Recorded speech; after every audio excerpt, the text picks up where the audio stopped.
Hey everyone, sorry for the little disclaimer at the start of the video. I just wanted to avoid some copyright issues, but also wanted to make it abundantly clear about where I stand when it comes to expressing my opinion about certain things. In this case, certain animes. Today I'm here to talk to you guys about this recent anime that I've been trying to keep up with called Princess Connect Redrive. So if I remember correctly, the anime's first episode aired either on the 6th or the 7th of April. And I'll be honest, I wasn't the first person to jump on it immediately because I was too busy having no idea it existed until Crunchyroll started posting clips from the episodes with the intention of promoting it to the public. So me not thinking much into it, I immediately searched it up and just watched the first few episodes. But let's just get straight onto the reason why you clicked on the video. From watching this anime, aside from its gorgeous visuals and its stunning framework and animation, I felt like I really wanted to make a review of how I enjoyed it and how there were a few things that were a bit odd to me. Overall, I wanted to give my opinion on the anime. At the time of this recording, it's already had its 13th final episode, so I've got an understanding of how things have started off and how things have wrapped up. This does contain spoiler warnings. If you haven't seen it, you should go watch it now and then come back to this video later on.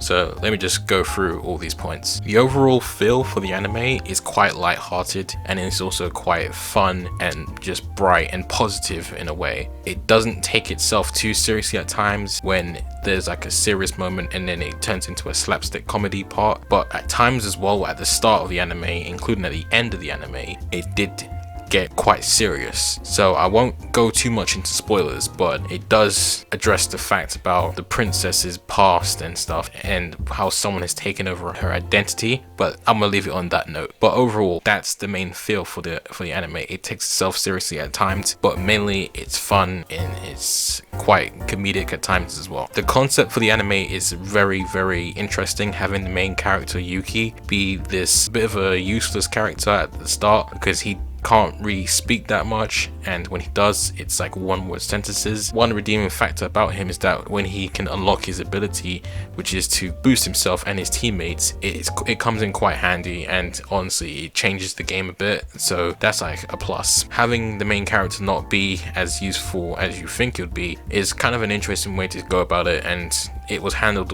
a little bit poorly at times, and other times it was handled pretty well. The tone shifts quite a bit throughout the anime. At first, we get a sense that it's an action adventure sort of anime. Then towards down the line, it becomes more of an adventure comedy. And then further down the line, we find out about Yuki's past and how he has like amnesia. He doesn't know who he is or like his past or something. And now it turns from comedy to comedy mystery. And then once the main cast members have grouped up together and created a guild, it becomes more of a slice of life sort of anime. And the tone was very confusing because at moments it was serious, and then the serious moment would be demolished by the comedy aspect of the anime, and then at times it just got very confusing for me, and I kind of thought to myself, well, this doesn't really seem like it's about the comedy aspect or the mystery aspect. It just feels like a classic slice of life anime. It takes place in a fantasy world, so that was a little confusing at the start, but obviously towards the end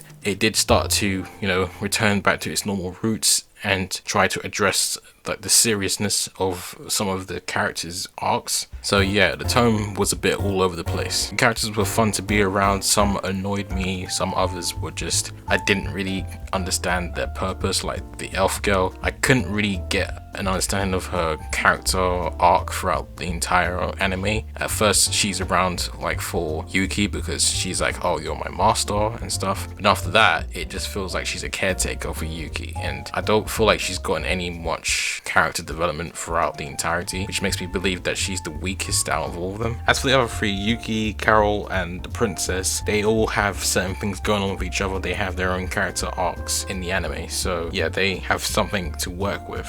I honestly don't believe that there's one central plot for this anime. It's split up into 3 or 4 plots. You got Yuki losing his memory, and that's one side plot. You got the shadow demons and like the bad guy, and how Carol the cat is working for the bad guy.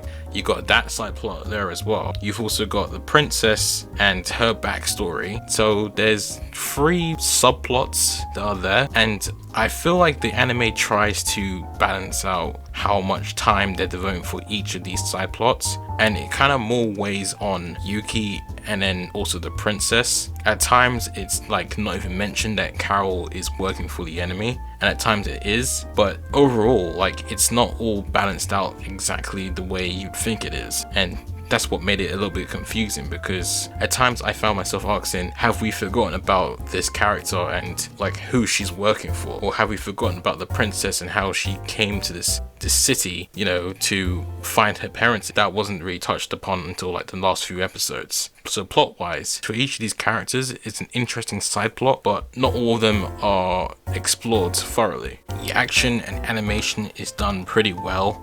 The animation is gorgeous. The framework and the visuals that have gone into this anime are really thorough and very like bright and colorful. They've clearly spent a lot of effort and time into the way things move and how the effects are displayed on screen. The soundtrack is pretty top notch for a fantasy anime. The sound effects as well when someone summons a spell is actually really interesting. I really liked how the different sound effects that were used when someone casts a spell, they are really creative with their sound effects, and especially with the animation as well.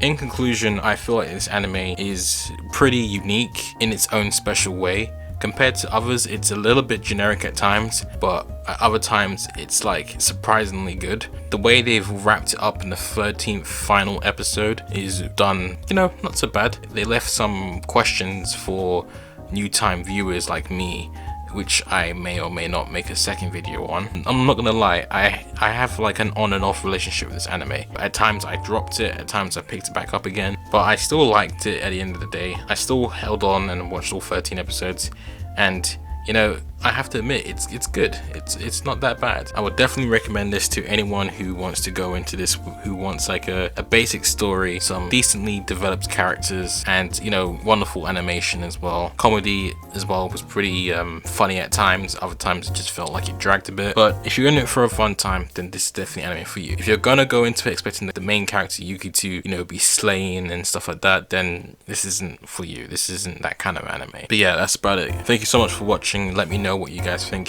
Have you seen this anime? Have you not? And you know, just let me know what you think about it in the comments. Thank you for your time, and I will see you in the next video.